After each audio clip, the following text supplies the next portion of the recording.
In my last video on the new object masking tool in Adobe Premiere Pro Beta, some of you guys said all of these examples were too simple with too much contrast.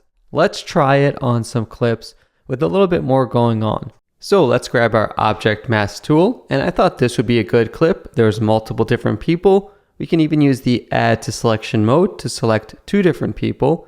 And let's see how it works with this person walking through the crowd, some more motion than the previous example. So remember, we can always adjust the feather, the expansion a little bit if we want to smooth the selection. But in this case, I think we have a pretty usable selection depending on the type of effect that we want to do.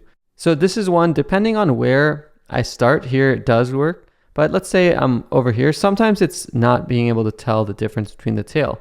I mean, the colors are just so close. But I can just switch to lasso mode.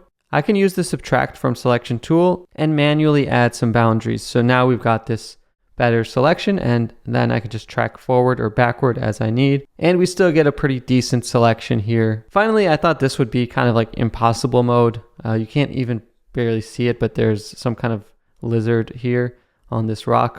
I mean, honestly, this would be really hard to do by hand. I can't even really tell where the lizard starts and the rock ends. But I can give it a try.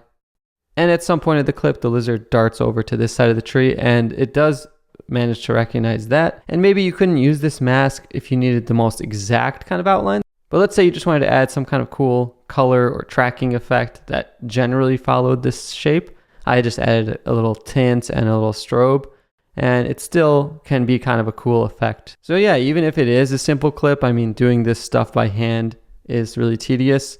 But it's nice to see that we can still kind of get some workable results, I think, with more complicated subjects. What do you guys think? Let me know in the comments and follow for more.